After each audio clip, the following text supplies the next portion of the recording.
You weren't born in a marble villa or a clean cathedral. You were born in the narrow, sewage-choked alleys of Florence.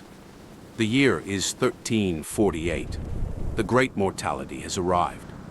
They call it the Black Death. Your mother died within 3 days of the first boil appearing. Your father followed her 6 hours later. Your cradle was a heap of plague-infested rags. Your first lesson in life. God has turned his back on the world, and death is the only thing that is certain. By age 20, you are a failed theology student, with no coin and a hollow stomach. The city is dying. Half the houses are marked with a red cross. The real doctors, the wealthy ones, have fled to their country estates. The city council is desperate.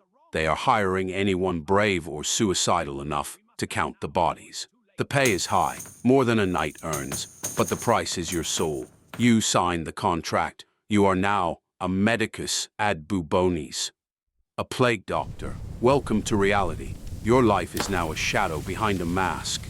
You take no oath to heal, for there is no cure.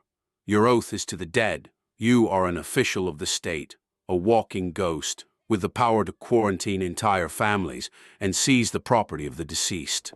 You are infamies, feared by the living, shunned by the healthy. You move through the city like a reaper, and in this isolation lies your only safety. Your home is a secluded room near the lazaretto. Your diet is bread soaked in vinegar and dried meat. You drink only wine, fearing the well water is poisoned by miasma. You have no friends, only the beccamorti, the body snatchers who follow you with their carts. This is your family now. Your uniform is your cage, your inventory, a long leather coat, heavy breeches and gloves, all coated in thick animal fat and wax. You believe the plague enters through the pores of the skin. The wax is your only barrier.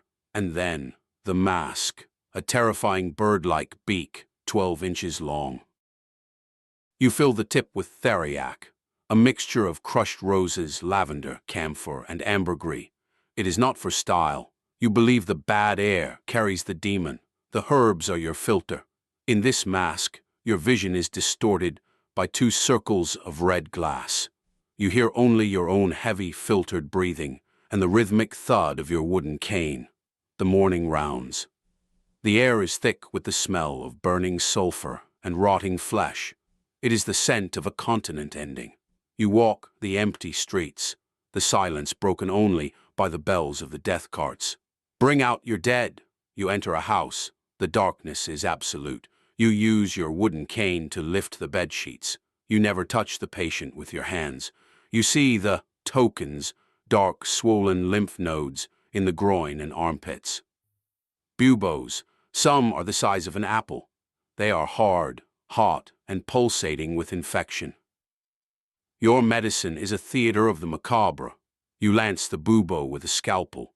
Thick, foul-smelling pus and black blood spray against your leather apron.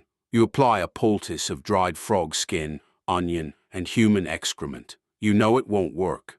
The patient screams, but the red glass of your mask hides your pity. You prescribe bloodletting, draining the last of their strength into a silver bowl. By sunset, they will be gone. The danger is invisible. A flea jumps from the dying man to your sleeve.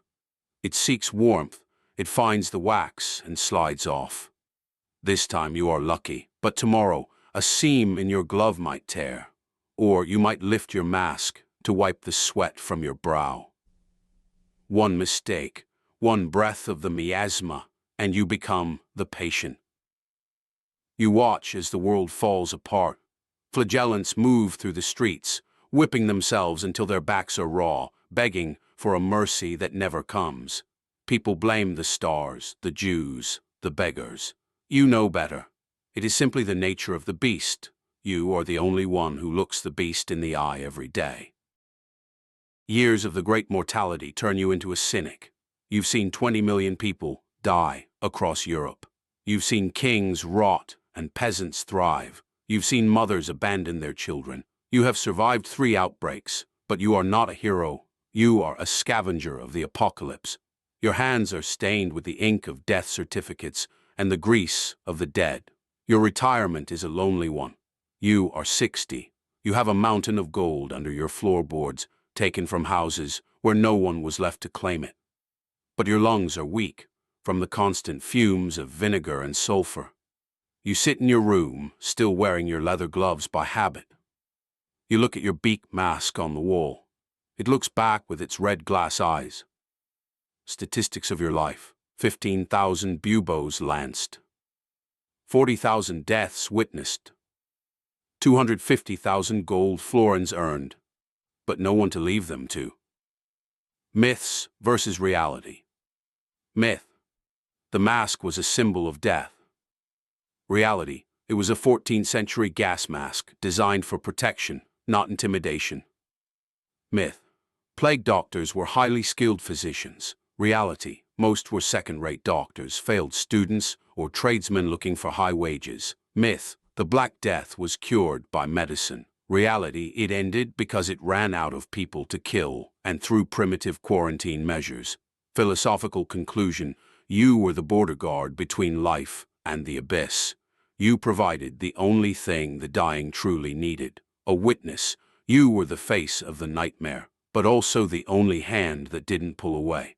You sit in your climate-controlled room, complaining about a common cold or a late delivery. You fear a cough in the supermarket and worry about a 24-hour bug. You don't know the terror of a world where a single flea could wipe out a civilization. Your world is clean because it was built on the lessons learned in the shadow of the Beak.